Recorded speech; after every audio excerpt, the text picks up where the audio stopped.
Stallion, I just got back from Disney World with my family. Bro, I thought I was living my best life until we got Sarah Weaver sharing what she's been doing for like the last almost 10 years, traveling the world, truly living a life that would inspire most of us. What was your take from this interview?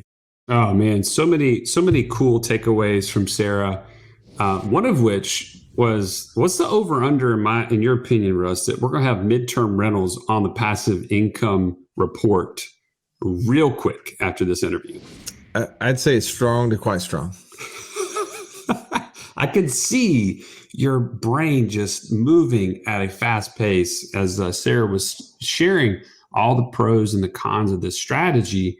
But to me, it's just a beautiful picture of somebody getting laser focused about what do they want their lifestyle to look like, and then making sure their investment strategy and their passive income strategy matches and supports that lifestyle. That's the aha of this interview, along with who do you really think you are? Who do you identify as? Is it your day job, or is it an investor, a full-time investor?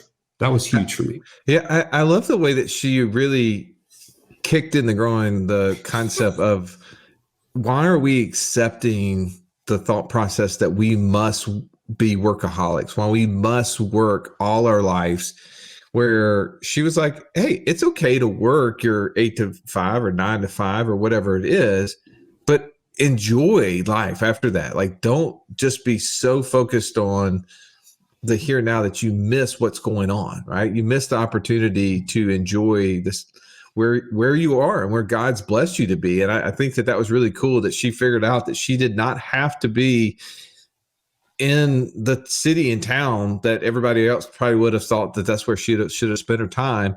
Yet now she travels the world, enjoying what she does, getting to share how she's built a lifestyle of financial freedom through, like you said, and her book says it's best, the 30-day stay, the investor's guide to mastering the midterm rental.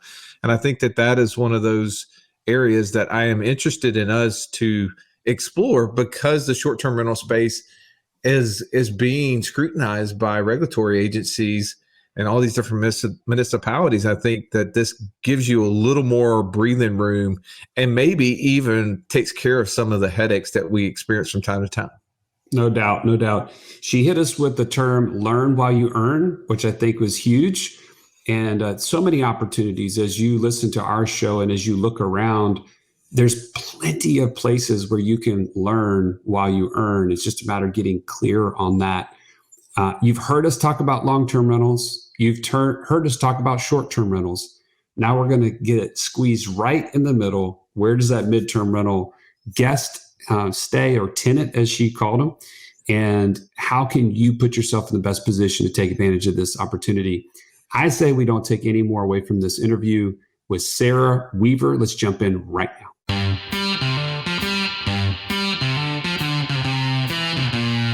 Welcome to the Wealth Without Wall Street podcast, your guide to understanding how to get out of the Wall Street rat race and start your own mailbox money lifestyle. Now, don't let these handsome Southern draws fool you. These financial minds are teaching our country to enhance savings, increase cash flow, and create passive income, all without the help of Wall Street. Are you ready to break through? Now here are your hosts, Russ Morgan and Joey Murray. Tribe, you've heard us talk about every sort of real estate transaction there is, but today we're talking about the queen of the midterm rentals, Miss Sarah Weaver, in the house. Sarah, so glad to have you. Thanks so much, Joey. What a great intro, Joey. You almost completed that well. You said we're going to talk about, you've heard us talk about all these different real estate items. Let me introduce you to the queen of the midterm rental. What you didn't say, what you missed, Sarah, is that we have not had a chance to talk about this specific area. That's but right. Before we get into midterm rental, which I'm super excited about, I think this is going to be where our new passive income stream is going to grow because of your experience, because of your expertise, and all the free gifts you're going to give us and tips today. I want to take you to a moment where you're sitting at the dinner table with your family and you say, hey guys, I'm packing up everything and I'm moving to Argentina. Yeah, it was Thanksgiving, unlike any other Thanksgiving, at least on my end. For my family, it was just a normal Thanksgiving. And I told them that. I said, hey, mom and dad, I'm moving to Argentina. To which And? they replied, great, pass the gravy. So they didn't just jump at, they didn't take you seriously. They believed that I was going to do it. That was not but they were like, yeah, you're always traveling. How is this different? Is what their response really was. And how was it different? For me, it was different because I was moving. Like moving is a different verb than traveling, at least in the eyes of me. And they're right. I had traveled a lot. By then I had probably traveled to about 30 countries. So that's a pretty substantial amount of traveling. This was different because I was packing one bag and I was buying a one-way ticket, and I planned on being in South America for the entire year. Okay, so how did you get from the point of, hey, I'm traveling short term to I want to literally relocate to a different country? Like what changed maybe in your mindset? I think that buying my first rental property gave me this sense of stability where I said, okay, I have this thing that will pay me money every month. And so now I don't actually have to be tied here to, like, for example, prior to that, I had been renting. And when you rent in an expensive city like Denver, Colorado, it feels irresponsible to be paying rent and then also then go pay for an Airbnb for 3 months in Argentina. Whereas all of a sudden I found a solution. I bought a house. Using the house hacking strategy, I filled up all the rooms. I did the rent by the room strategy. And then my mortgage was completely covered. And then eventually I even replaced myself with renting my room out. And I think that gave me this sense of like, okay, I think I've got this whole thing figured out. I'm now going to go try to live in South America for a substantial amount of time. All right. I want to come back to this moment, right? Because there's a lot of things that led up to that. But before that, Sarah Weaver was graduating college as an aspiring journalist, right? Journalism major and another. What was your other? You had two majors. International studies. I wanted to be an international journalist. So I got a degree in international studies and a degree with an Italian emphasis. Maybe should have done Spanish, but no, Italian always. Italian is definitely the emphasis. So it makes sense that you're traveling all these countries. You already had that background, but you thought, hey, this is going to where I'm going to be in international business. I'm going to be in journalism. I'm going to be writing. Mm-hmm. Why are you not doing that? Why is that not your full-time job? It was not paying the bills, and it's really stressful. The burnout level in journalism as a whole is wildly high. It's incredibly stressful. You're on all the time. And it's not the golden years of journalism where I could just be a strong writer or a strong broadcast journalist. Now, journalists have to be tweeting, Instagramming, creating content, a good writer, a good interviewer, a good editor. You're like 6 in 1, and you're getting paid less than you used to. And so I'm not saying that the like age of journalism is dead. It's just significantly changed for someone like me. So obviously you started to see that was not necessarily your ideal future. Yes. You started seeing, I can't possibly be the best in all these categories. What then changed your perspective and your path going forward from there? I think I realized that what I really wanted was a remote job. And this was in 2015. So it's commonplace now that a lot of people have the ability to work remotely. But in 2015, that wasn't the case. And so I realized that it wasn't so much journalism that I loved. It was traveling. And so what if I had a job that paid me, but I could go live anywhere? And that's what I did. I pivoted to work for a real estate recruiting firm. And the boss was living in Florida at the time, but about to move to Portugal.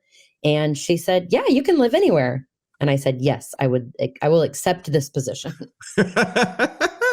That is so funny. By the way, Sarah, when I left the traditional world to come into the financial space, I had accepted a job at a company that told me I was going to work 80 hours a week for 2 years and every Saturday. And I love college football. And I thought, oh, I can't do that. And then I accepted the job at 10 a.m. I go to this new firm this other firm. I'd had the interview on the books for a week. I was like, I have nothing to do anyway. I'll just go to this meeting. And they're like talking, and they're like, oh, you can come back over the next couple of days. We'll do more meetings. Well, be honest, I've already accepted another job. If you want to knock it all out today, we can. And I was like, okay, well, let me let you have a conversation with one of the newer guys. And the first question I asked the newer guy, Sarah, is how many hours a week do you work? And the guy said, I don't know, 35 to 40. And I was like, sold, done. Sign me up. So we're two kindred spirits here. I get it. All right. That's just a little history for those who would care about my past. All right. Let's move forward though. So you moved to Argentina. You had one rental property. Correct. Did it just stay at one rental property, or what progressed from there? Yeah. So from there, I spent my time that year really just like living the dream. I like to joke that my Tuesday nights were better than some people's vacations. I was still working 9 to 5. Like, I don't want it to be a case of what I call Instagram versus reality. I was working on my computer from 8 to 5, but usually at a cute cafe or a cool co-working spot, or maybe my Airbnb. And then the moment I closed my computer, I was in Buenos Aires. Like, I was going to coffee shops. I was going to museums. I was making friends, doing language exchange. And that year really opened my eyes to almost this disease that we have as Americans, which is we're all workaholics. Like, the fact that normalizing telling applicants that 80 hours a week is the norm, and the fact that you accepted it, I think is validation that like this is a problem. This is just not, and no judgment to anyone that has gone through that or even enjoys that. But for me, that's not how I see the first 50 years of my life. That's not what I wanted to sign up for. And so I was so grateful to find a job that allowed me to work hard, because I am not a lazy person. Nothing wrong with like bartending your way around the world, but that was never going to work for me. I'm wildly ambitious and I want to travel. And so the ability to like put those two things together, that year was like one of my best years ever. Man, language exchange. First time I've ever heard that phrase, by the way, Joey. Well, you also heard her with the Buenos Aires. Like, she said it. She obviously got exchanged that language. I mean, I can't say it like she It really was just a way to like meet cute Argentinians. Like, you show up to these language exchanges and it's like, why are there no girls here? And then you look around, you're like, oh, because all of the non-Spanish speakers are all girls. I see what this is. It's like modern dating. Nice. What an amazing concept there. I should have thought about that in college. I really enjoyed it. All right. So how long though? So you're doing that. You're having amazing Tuesday nights, better than most of the Stallion's vacations. Then what? Then I decided to buy another rental property. But it was 2 years later. I was still traveling, still working remotely. At this point, I'd actually switched jobs to work for an investment-focused real estate brokerage, because I started to realize the power of just even that one rental property. And that's what I hope new investors realize, is that you don't need to go buy a bunch of real estate. Like, I bought one. Then I focused on my lifestyle and my job.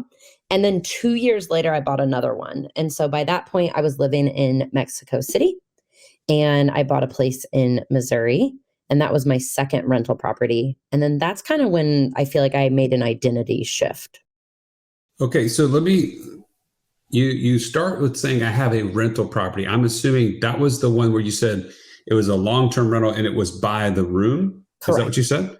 So, but we started this podcast with the idea that you're the midterm rental queen, and you even wrote the book on midterm rentals, which I want you to share with the audience here in just a minute. But when did that actually take place? Was it after that second one, or is that what you're saying your identity changed? Yeah, great question. So when I say my identity changed, that's when I started realizing I was a real estate investor. So I started telling myself I was an investor. I was introducing myself as an investor. And so that's when I feel like I was taking real estate investing seriously, was that second property. And then it was my third property that I bought that I turned into a medium-term rental. And then that's when, everything changed. What is a medium-term rental, by the way? I understand what a long-term rental is. I understand what a short-term rental is. Explain medium-term rental. Yeah, absolutely. So medium-term, mid-term, MTR, it is like a short-term rental. It's furnished, but instead of having 2-night or 3-night stays or even a week stay, your guests are staying for 30 days or more. So why is that important, or why does that even deserve its own category? It's because municipalities all across the US, even the world, are cracking down on short-term regulations, meaning they're making it so that landlords can't rent their place out for less than 30 days. And so I like that distinction of this is a short term, this is a medium term. And then the question is, okay, well, then why don't you just do long term or short term? So my medium term is making way more than my long term, but it also is taking up way less mind space than a short-term rental. I'm not thinking every 3 days, oh, what is there a turnover? Did the guests get the automated message? Did the cleaner do something? Oh, something's broken, so now I have to call a handyman. There's none of that. I like to say that there's about 70 to 75 days of silence while your guest is in the unit, and you're making 2 or 2.5 times more than a long-term rental. I love silence. I love silence, by the way. He doesn't get it often, though, Sarah, because he's always talking. You see, I can't even get a word in edgewise on our stinking podcast. Shut up already. So you say you had an identity crisis. So you're now a real estate investor. Your mindset as a real estate investor. You're communicating in your language exchanges that you're a real estate investor. Bienes raíces. Exactly. Now, like, what did that do? So you got at this point you have 3 properties. It sounded like.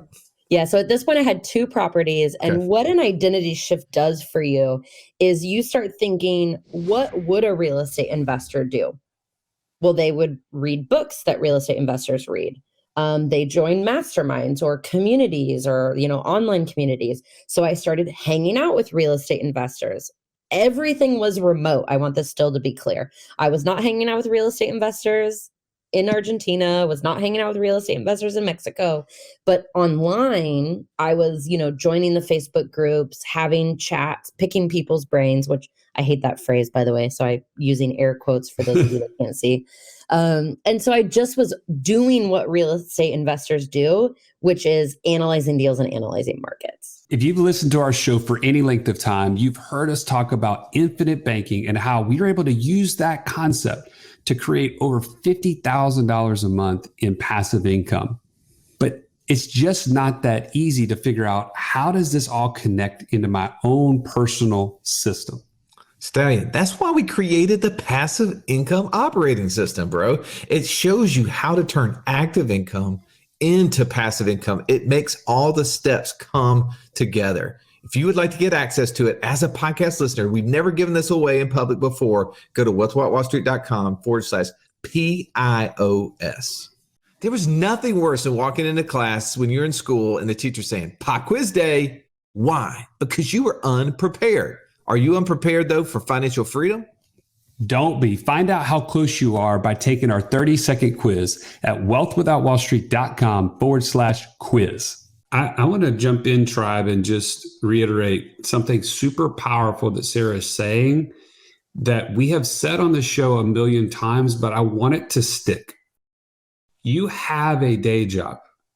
Sarah had a day job, but she identified as a real estate investor. So when people asked her, what do you do? She didn't say, I work as a support person for this real estate investment firm or whatever it may be. I'm not sure what your title was. What she said is, I'm a real estate investor. And we have said this a million times, but once you put yourself in that position, you do start to see the world in a different perspective. And it forces you to grow and to expand. And so that's what's so powerful about what you're saying, Sarah. I love the strategy that you're getting into. And we love to talk about strategies on the show, but who you are matters so much more than the actual strategy. It gives you purpose and direction. And so anyways, I just didn't want to miss that point, tribe. Like, pay attention to this stuff and what it is for you to turn that light bulb on personally. So you're now in this position, Sarah. And what was the next step that you took as a result of this? Yeah, absolutely. The next step was I switched jobs.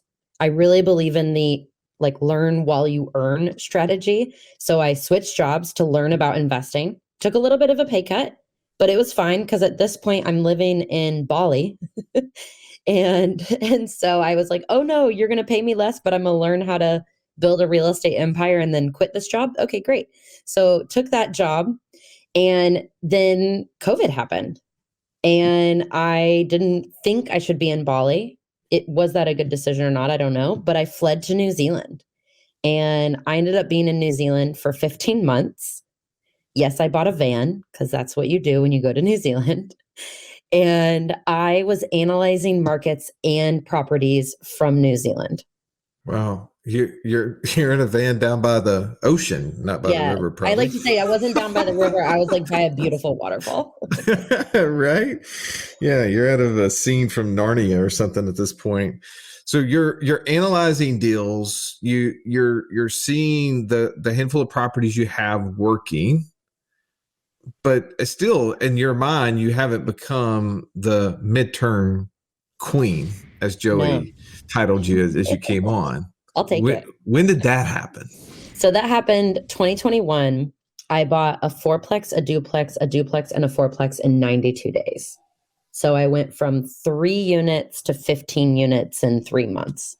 That wasn't just a cute way to say the same properties over again, like a fourplex, a duplex, a fourplex. Those are actual all those individual. Are 4 different. Yeah, those are 4 different. Okay, just making sure. Okay. Wow. Okay, so the natural question is, how did you do that? Because you didn't have some major increase in income or else, something happened that you just left out. Maybe it just literally went from 1 every 2 or 3 years to bang 4 in 1 year. Yeah. And then this is the craziest part is I bought all 4 of those with $12,000 down payment. So I'll explain how I did that. I house hacked a fourplex. So I used 3.5% down FHA. I really believe in delayed gratification, but don't worry, you guys, I'm not trying to make a campaign for everyone to house hack. This deal still would have been a great deal if you had put 25% down, but I was able to put 3.5% down because I sold the van in New Zealand and moved to Nebraska. So I bought this fourplex, and then the 2 duplexes I bought using hard money and private money, used the BRRRR strategy to then refinance, and it was a near perfect BRRRR. Okay, Tribe, she's sharing all kinds of cool jargon and acronyms, but essentially, if I can break it down, you bought the first one with 3.5% out of your own pocket. Correct. The second and third you bought with hard money, meaning you went to somebody and they lent you the money for the down payment and the main part of the loan, or did you have a secondary loan from a bank to go with that hard money down payment? So the hard money was the loan on the property. They required a down payment, which I then used from a private lender. And I always like to describe private money as like your rich uncle, and hard money is an actual institution. Gotcha. Okay. So you bought those 2 with that sort of a format, and then you refinanced both of them with a traditional lender. I actually quit my job during this time, which is not necessarily advised, but I knew what I was doing. And I refinanced into a 30-year product from the hard money lender.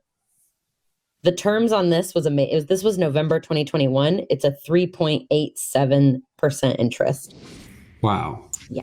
And were you able to get some cash back out of that deal? I mean, it had the property appreciated so much that allowed you the ability to do that without having to come up with the extra cash so you could pay off the rich uncle? Yeah, great question. So I was able to pull all of the cash for the original loan and the down payment. I was not able to pay myself back for the 19 to 20,000 that I used for the renovation. So that went on business credit cards because I also travel hack and credit card hack. And then I paid that off with my own savings. So that's why I say it was a near perfect burr. I did not pay myself back for the $20,000 in renovation, but I paid my hard money lender and my private money lender completely by refinancing the property. But then you also then bought the fourth property with some of the proceeds of that refinance, or no? So then I bought the fourth property with a partner. Gotcha. Okay, I was thinking the burr fed the fourth one. Okay, so that makes sense. But the reason that all this made sense to you is because you're now a real estate investor, right? Yeah, and I like think, that's the clear part in my brain that happened. Exactly. And I think it's so important that the audience hears, though, that there was like an entire year in the van, again, to use Instagram versus reality. It like looks like I'm living my best life, but all I wanted was to close on a deal. I don't know if you guys have seen that meme of Pablo Escobar where he's like, I look like I'm okay, but I'm sad because I want to buy another property. That was me like the whole year. Well, and I mean, just to be fair too, and we've had this conversation before, you weren't like traveling in the most glamorous situations where you're spending, No. 20, 50, $100,000 a month in these locations. Like you're living very simply, but with a purpose. Simply is a very nice way. You can say like dirty backpacker. That's okay. I like will proudly wear that. Yeah, I was living on a very tight budget because I knew that this was what I considered delayed gratification and that this was something that one I could do and you can still really enjoy traveling on a budget. It's possible. That's not what I'm advertising for everyone to do. But I was able to do that. And so, yes, you're exactly right. I was not living luxuriously by any means. All right. Well, I love hearing the backstory. It allows for now us to dig into the meat because you did write a book on midterm rentals. And I'd love to understand more about how you identified who is going to be your target for that and how that's been able to grow and allow you to maybe not be a dirty backpacker, but enjoy a lifestyle of traveling at a little higher level. Yes, I ate at a very fancy restaurant in New York, stayed at a very nice hotel this last weekend. Whew, it's going to be hard to ever go back to my old ways, so I may just never do it. No doubt. All right, tell us about the midterm rental stuff. I want to know like what are those things that we need to really understand if this is going to be a strategy we're going to deploy into our passive income journey.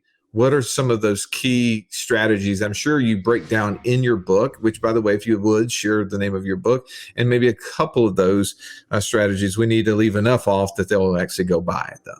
Absolutely. So thank you. The book is called 30-Day Stay, a real estate investor's guide to mastering the medium-term rental.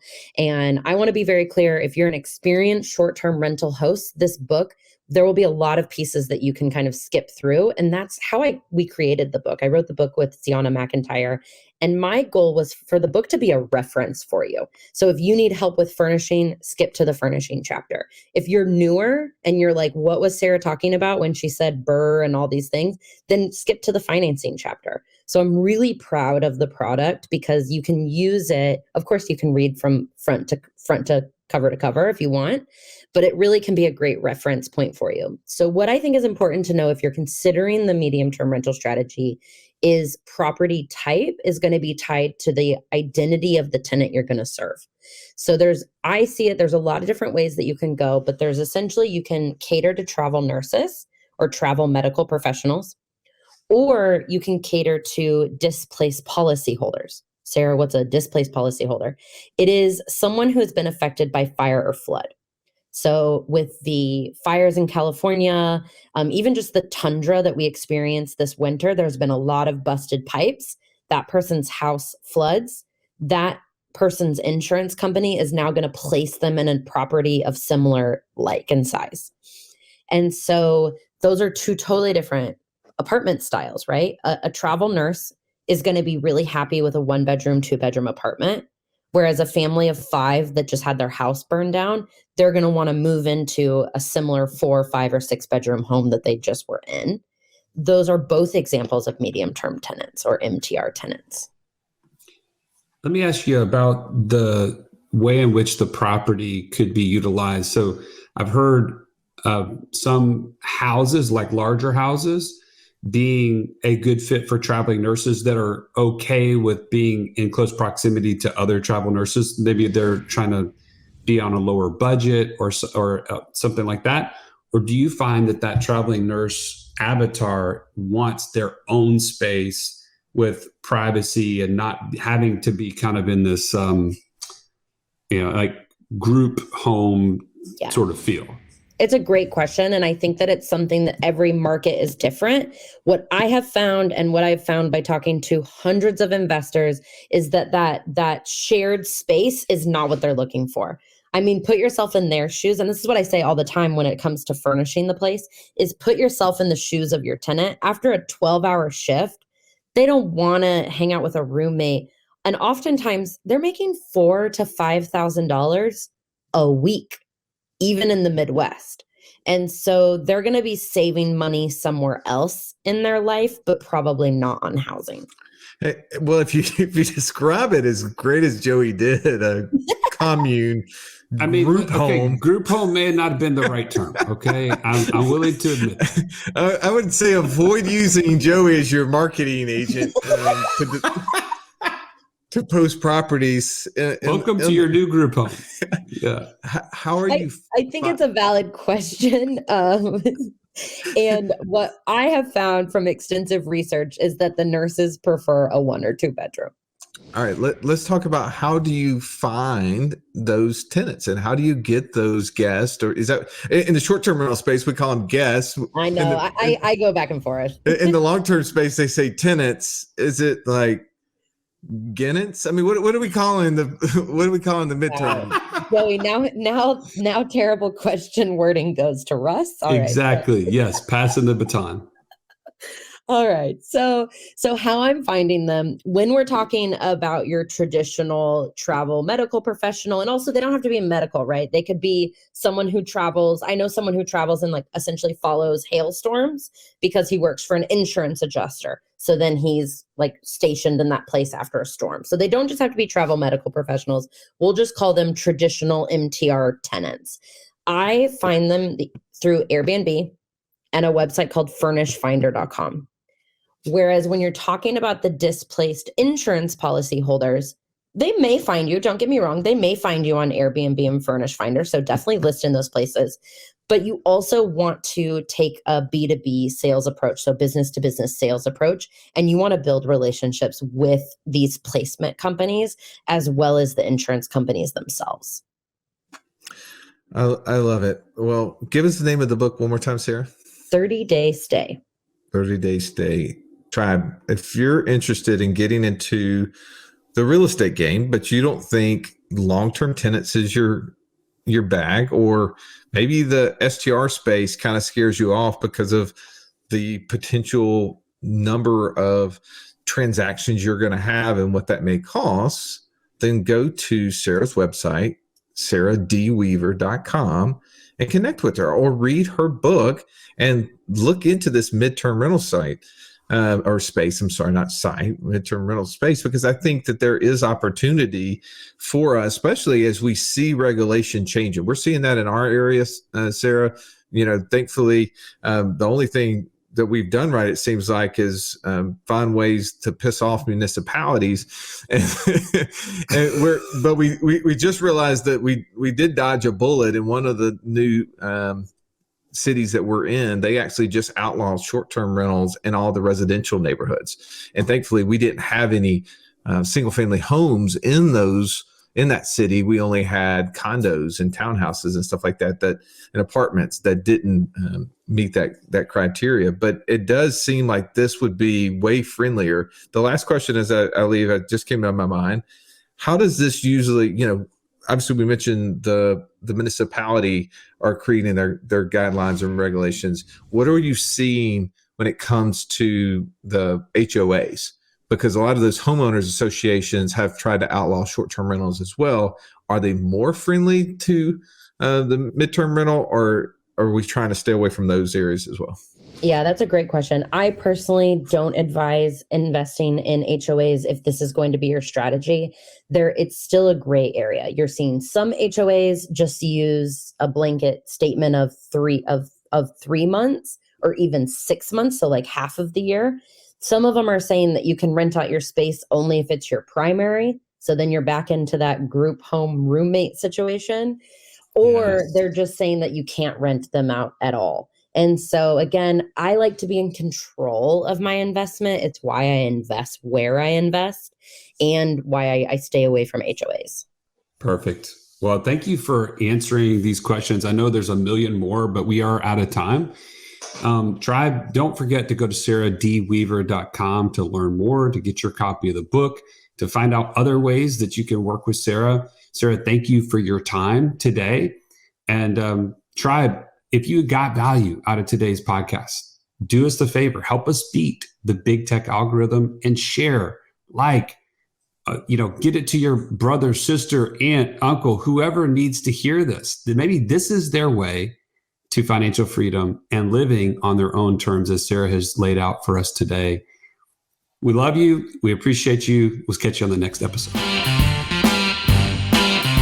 This has been the Wealth Without Wall Street podcast. Don't forget to subscribe to the show to break free of the Wall Street mindset and begin building wealth on your own terms in places you understand so that your wealth will never run dry. See you next episode.